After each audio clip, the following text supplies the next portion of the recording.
GER and CER verbs in the imparfait can be a little bit more difficult because if you think about the present tense new form, both of these kinds of verbs included a spelling change. So GER verbs, we added an E-O-N-S, and CER verbs, we added C-D-O-N-S. We did this in order to keep the pronunciation constant because G and C can both make two different sounds, hard G, soft G, hard C, soft C. In French, which one of those we use in each word is determined by the vowel that follows. Since every single ER ending begins in an E except for ONS, it was easiest in GER verbs to just add in an E so that we made sure that that G made the same sound in every single conjugation. And in CER verbs, we would have done the same thing, except a cd. It has the exact same effect and it's a little bit easier.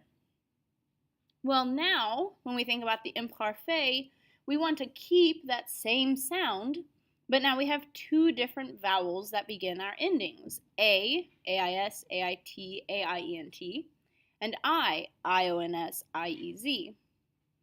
In order to keep the sound consistent, we're going to keep the E or the CD in front of the A's only. So just within the boot, we'll use M-A-N-G-E as the stem for mange, for je, tu, il, elle, on, and il, elle. Nous and vous, drop it, because we don't need it when the next letter is an I. What's that mean? That means that you do almost the exact opposite in the imparfait than you did in the présent. In the présent, these only happen in the new form. In the imparfait, it does not happen in the new or the vous form, but it happens everywhere else. Let's look at an example to make this a little bit more clear. The verb nager is a GER verb.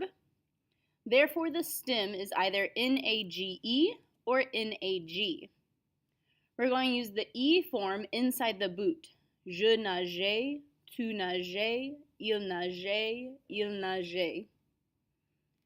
However, outside the boot, for nous and vous, we get rid of our E and just use NAG, so that we have nagions and nagiez.